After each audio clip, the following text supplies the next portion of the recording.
મિત્રો, પ્રસિદ્ધ યાત્રાધામ પાવાગઢ જે 51 શક્તિપીઠમાંનું એક શક્તિપીઠ છે. ચોમાસાની શરૂઆત થાય એટલે ઘણા બધા મિત્રોને પાવાગઢની યાદ તો આવે જ, કેમ કે ચોમાસામાં પાવાગઢની ઉપર દર્શન કરવાની સાથે સાથે નજારા જોવાની પણ મજા કંઈક અલગ જ આવે છે.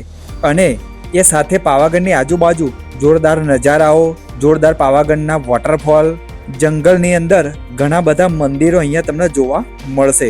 મિત્રો, પંચમહાલ જિલ્લામાં ધોધમાર વરસાદ પડતાની સાથે જ ડુંગરો પર એક જોરદાર નજારો જોવા મળ્યો. આખા ડુંગર ઉપરથી મોટા મોટા ઝરણાઓ, મોટા મોટા ધોધ પડવા માંડ્યા. હું અને મારા મિત્રો પહોંચી ગયા હતા પાવાગઢ, અને જ્યાં આ નજારો જોઈને આપણું દિલ ખુશ થઈ જાય છે. તમે ક્યારે પણ પાવાગઢ આવો નજારો જોયો છે કે નથી જોયો? કમેન્ટમાં જણાવજો.